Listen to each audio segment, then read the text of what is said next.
Welcome everyone to Things Around 8. Dear friends, in this video we will talk about Russia's intention to change its border with Finland and Lithuania, two NATO members, which is leading the alliance to take measures aimed at securing its territorial sovereignty. This Tuesday, May 21st, Russian state news agencies released the draft of a decree by the new Russian Defense Minister, Andrei Belouzov, through which Russia would be preparing to unilaterally change the maritime borders with Finland and Lithuania.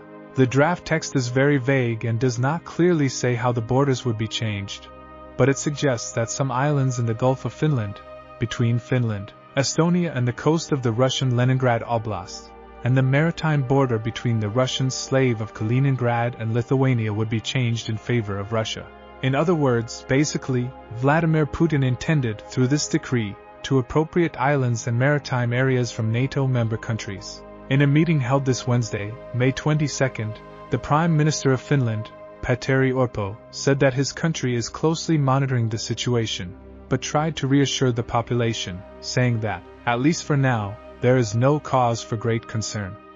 The Lithuanian government was more incisive, saying that this Russian measure is a form of intimidation, with members of the Lithuanian government even saying that Putin thinks and acts as if he were in 1940. In reference to the most terrible period in the recent history of humanity. Interestingly, on Wednesday, following statements by Finland and Lithuania, the draft decree disappeared from the website of the Russian state agency TASS, with Dmitry Peskov, Vladimir Putin's spokesman, saying, in response to questions about this decree, that everything should be clarified with the Russian Ministry of Defense. However, the ministry remained silent, ignoring requests for clarification on the decree. But what exactly are the borders referred to in the Russian decree? And why did Putin decide to touch this gigantic hornet's nest right now?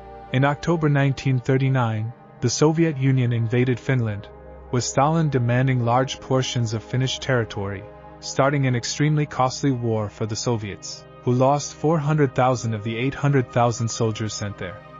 However, Finland, despite having caused so many casualties to the invader, was forced to surrender in March 1940, due to the refusal of the United Kingdom and France to come to its aid.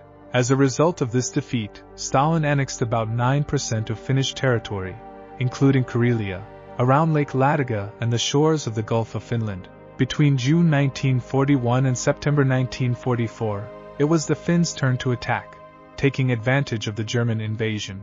But despite having advanced a lot in the first 2 years of the war, they were forced to retreat, ceding even more territories in September 1944, including another part of Karelia, with the Finns losing a little more of their coast in the Gulf of Finland. The peace agreement signed between Finland and Stalin involved the division of some islands in that region, islands that, according to the draft Russian decree, Putin would now be interested in annexing.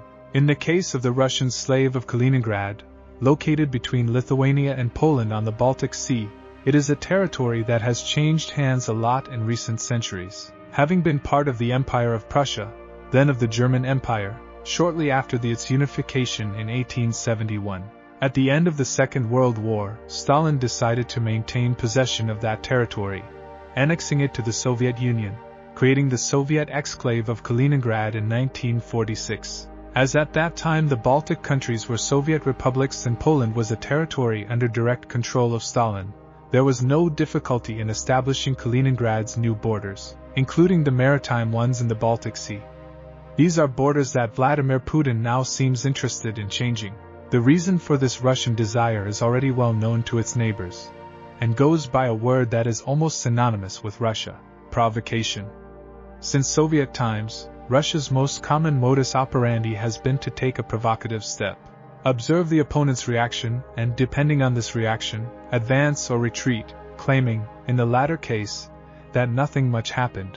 And it seems that this is exactly what happened with the decree, indicating Russia's intention to change maritime borders with a rise, as the reaction from Finland and Lithuania was immediate, with the alliance itself releasing a note saying it was following the situation with concern.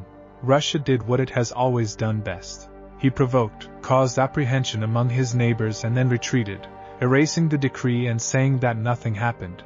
It's basically Russia in the best Russian style.